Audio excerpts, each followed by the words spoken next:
Bonjour. Alors, aujourd'hui, je vais vous montrer comment utiliser le massicot circulaire de Vasson Créatif. Il y a peut-être d'autres marques. Moi, celui de Vasson Créatif, il fonctionne très très bien. Alors, je l'ai en rose, il existe également en menthe. Alors, comment il fonctionne? Vous avez donc un système rotatif. Vous voyez bien, ça tourne. Pour faire des ronds, c'est mieux, hein. Vous avez derrière un tapis un petit machin antidérapant, petit tapis sur les bords, et d'un côté, vous avez même des lames de rechange. Voilà, vous avez 3 lames de rechange.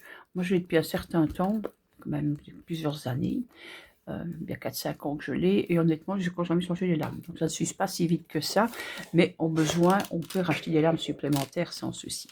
Vous avez ici les graduations qui vous permettent de déterminer la grandeur de votre cercle. Donc, vous allez on ne sait pas jusqu'à 0. Hein. Donc, le plus petit va faire 2,5 cm de diamètre et vous pouvez monter jusqu'à 15-15,5 cm de diamètre ici.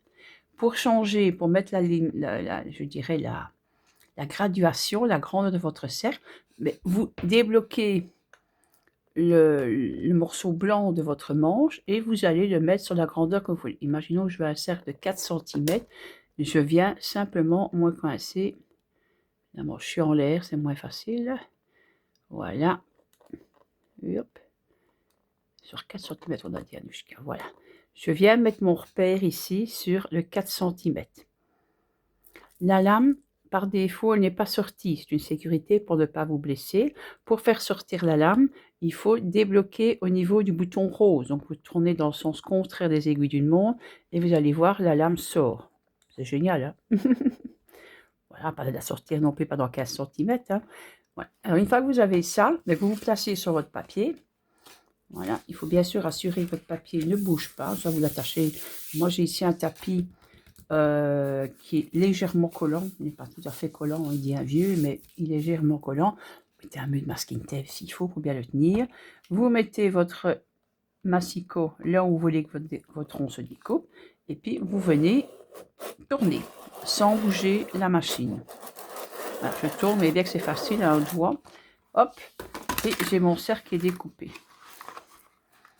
J'aurais pu tourner encore un peu plus longtemps. Voilà. Donc mon cercle est découpé et j'ai un cercle de 4 cm de diamètre. Maintenant, si je veux faire un cercle à un endroit particulier, par exemple dans mon tutoriel de mon dernier album ici, il fallait faire le cercle à, à un endroit bien particulier de l'album, 1 cm d'ici, et je pense que c'est 8 cm et demi de haut, je ne sais plus par cœur. Imaginons que je mesure et que je dois faire mon cercle, le centre de mon cercle doit se trouver ici. Donc je mets une petite croix. Évidemment, je n'ai pas mesuré ici. Hein. Quand vous devez faire votre tutoriel, forcément, vous mesurez pour trouver le centre de votre cercle. À ce moment-là, je vais toujours garder mon cercle de 4 cm. Vous avez ici la ligne 0 avec une petite croix. Là, c'est le centre de votre cercle. Donc, il y a un petit trou. Je ne sais pas si on voit bien la caméra. J'essaye de bien vous montrer. Voilà. Je vais aligner ce petit trou avec le centre de ma croix. Vous allez voir ma tête. Hein. Désolé. Hein. Voilà. Et une fois que c'est fait, je continue. Je fais comme tout à l'heure. Je tourne. Alors pour celles qui n'aiment pas d'appuyer sur le bouton plus, vous avez même un manchon, je l'ai perdu mon manchon, je n'utilise jamais, pour venir mettre sur le petit truc qui tourne. Et voilà, mon rond est fait. Et si vous regardez, si on mesure bien, le centre de mon cercle, il est vraiment bien là où je l'avais mis. Ça, c'est intéressant. Et c'est notamment comme ça que je suis venue faire les cercles ici. Sauf que j'ai dévié pour le dernier, mais les 2 premiers sont bien alignés. Donc j'avais mis les centres chaque fois de mes cercles et je suis venue les mettre, découper mes cercles sans problème là où ce devait être, ce qui permet de ne pas investir dans des die sophistiqués. L'avantage, c'est que là j'ai mis des cercles de 4 cm, mais j'aurais pu mettre des cercles de 5 cm, de 6,5, 4,2, pourquoi pas. Et par exemple, c'est du 4 cm, donc en fait voilà, j'avais mis mon petit...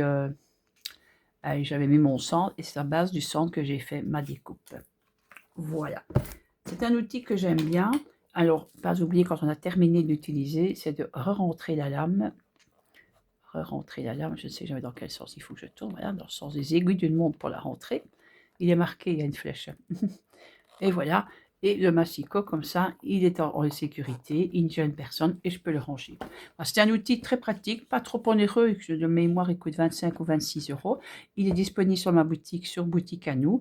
Maintenant, si vous voulez, vous pouvez me le demander ici en MP, enfin, en dessous de la vidéo, ou sur la boutique sans aucun souci. Voilà, on peut faire des grands cercles, des petits cercles, on peut tout faire avec ça. C'est assez précis parce que voilà, vous avez même les millimètres, donc s'il vous faut 6,2, vous savez le mettre à 6,2. Voilà, ben, j'espère que cette vidéo vous aura plu, aura des idées. Moi, j'aime bien parce que j'ai tous mes cercles à la dimension que je veux sans aucun souci. Voilà, au revoir.